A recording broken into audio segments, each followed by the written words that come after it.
पाकिस्तान मुस्लिम league नून Saudi अरब के मरकजी सदर मलिक मंजूर हुसैन अवान सरपरस्ती आला पाकिस्तान मुस्लिम लीग नून सऊदी अरब राना मोहम्मद अशरफ ने मुश्तरका प्रेस कॉन्फ्रेंस करते हुए कहा कि पीपल्स पार्टी के निकलने से PDM कमजोर नहीं मजबूत हो गई है। प्रेस कॉन्फ्रेंस से खिताब करते हुए इनका मजीद कहना था कि अवाम में कायद पाकिस्तान मियां मोहम्मद नवाज शरीफ का बयानिया वोट को इज्जत दो दिन ब दिन मजबूत होता जा रहा है। जो पार्टी भी इस बयानिया का साथ देगी उसको अवाम की नज़रों में इज्जत होगी और जो इस बयानिया का साथ नहीं देगी शिकस्त और रिसवाई उसका मुकद्दर होगी।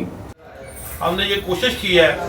कि तमाम रीजन में भी पार्टी को ज़्यादा से ज़्यादा मजबूत किया जाए। कैसर चौधरी साहब, वसीम साहब, इंजीनियर अब्दुल लतीफ़ साहब, मोहम्मद जमील साहब, ये तमाम मुस्लिम लीगी जो अहदेदारान और कारकुनान हैं, शाकिर रफ़ीक साहब,